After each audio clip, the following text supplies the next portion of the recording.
Flight attendant denies twin boys first class, unaware their father owns the airline. Greetings, everyone. Have you ever felt overlooked, dismissed, or underestimated because of your appearance, background, or simply because people made assumptions about who you were? In this story, you will meet two bright young brothers whose journey is nearly derailed by someone who believes they do not belong where they rightfully should be. Before we dive in, let me know in the comments where you are watching from. Every place, every background, every voice matters. Daniel Hayes had grown accustomed to moving through life with silent assurance. He wore suits tailored to perfection and possessed a calm, businesslike manner. His eyes were kind but carried a glint of unwavering confidence. He had once been an ordinary man with big dreams, determined to change the course of his future. Decades of perseverance had transformed him into something more than a mere success story.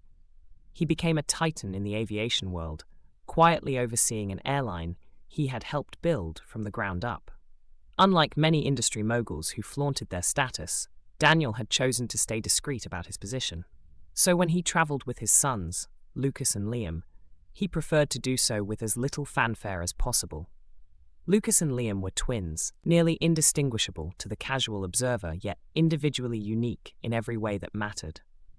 At 14 years old, they were in that transformative stage where the world still felt brimming with unending possibilities.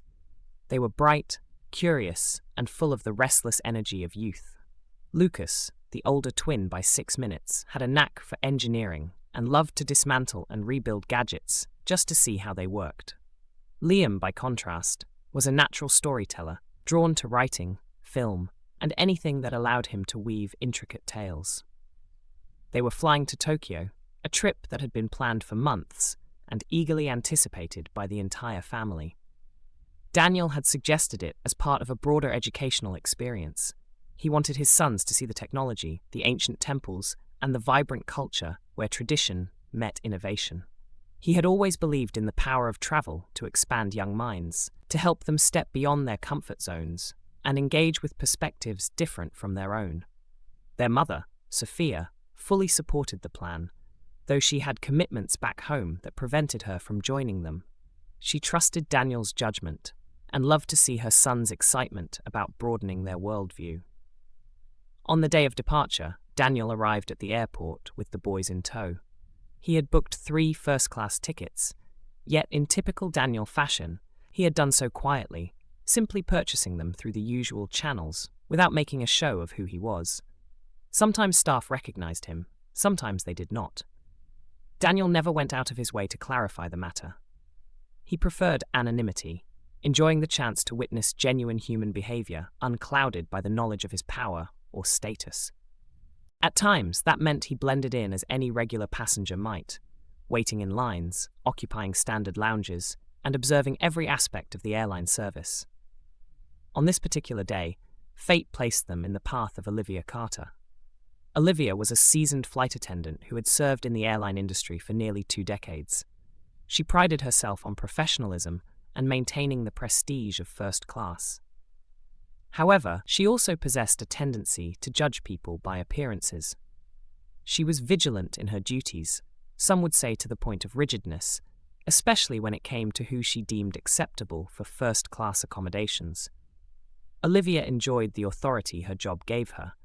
She had the power to direct people, to decide whether they were abiding by the airline's rules, and she took her responsibility to maintain the exclusivity of first class rather seriously. From the moment she saw Daniel and the twins, her eyes flickered with an almost automatic disapproval.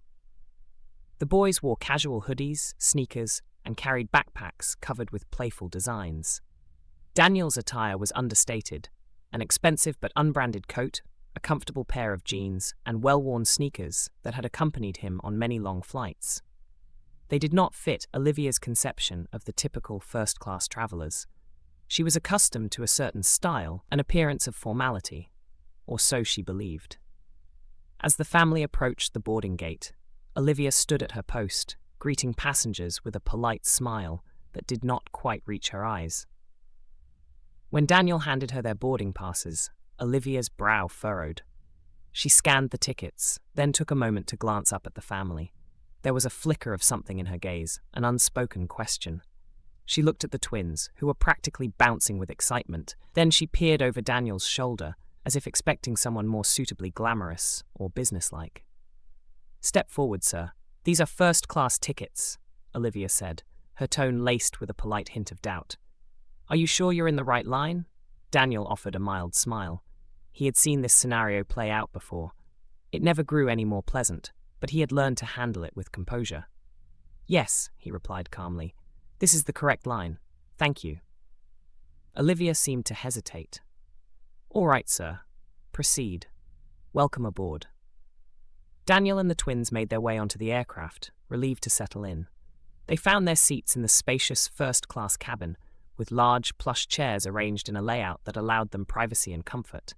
The twins immediately started checking out the amenities: touchscreen monitors, reclining seats, blankets, pillows, delightedly comparing notes on which movies they might watch.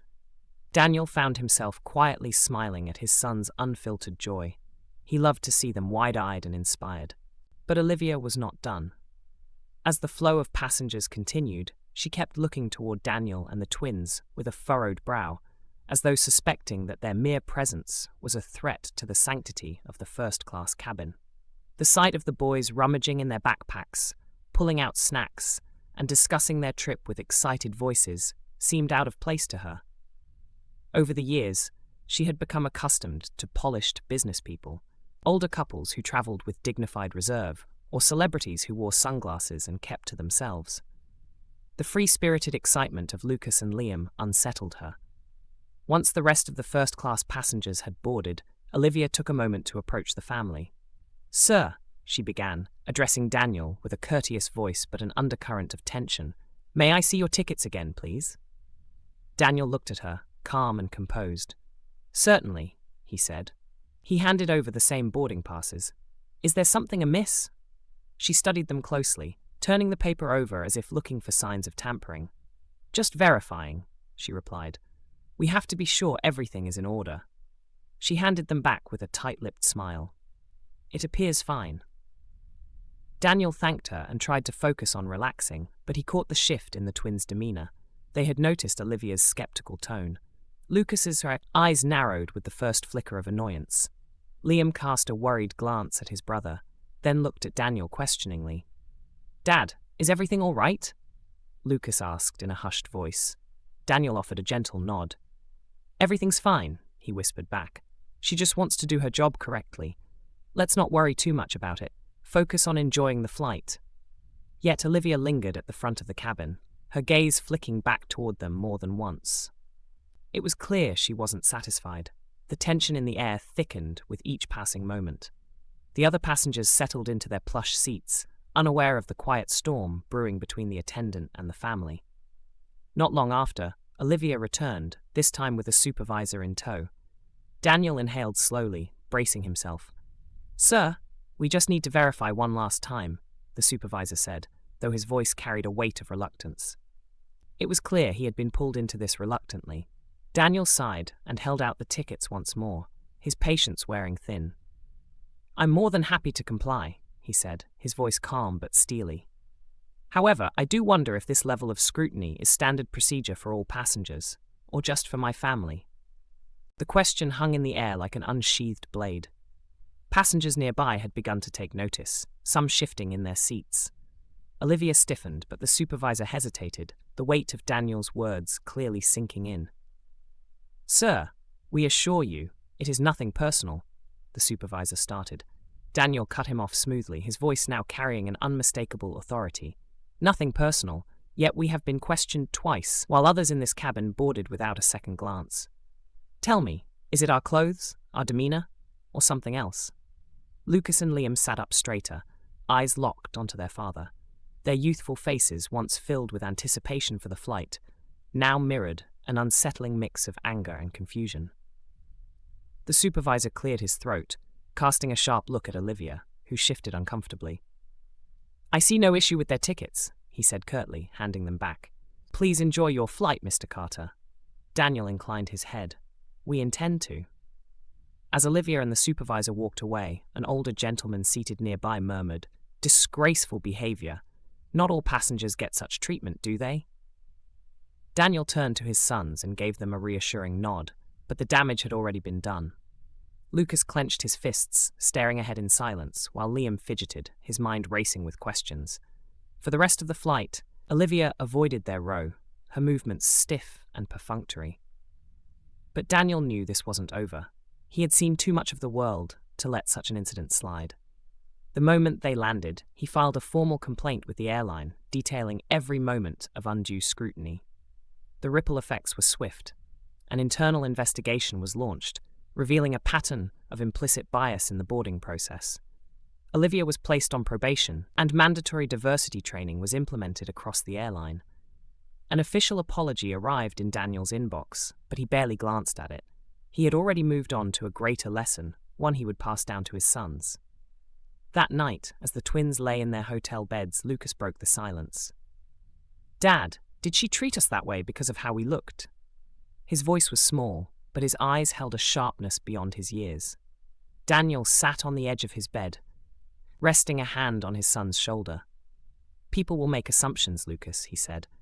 "Sometimes out of ignorance, sometimes out of fear, but what matters is that we don't let their prejudice define us. We hold our ground, with dignity, and when we see injustice, we challenge it, always." Lucas absorbed his father's words, nodding slowly. Liam, too, seemed to grow from the moment, his youthful uncertainty hardening into quiet resolve. The lesson had been painful, but it was one they would never forget. And neither would the airline.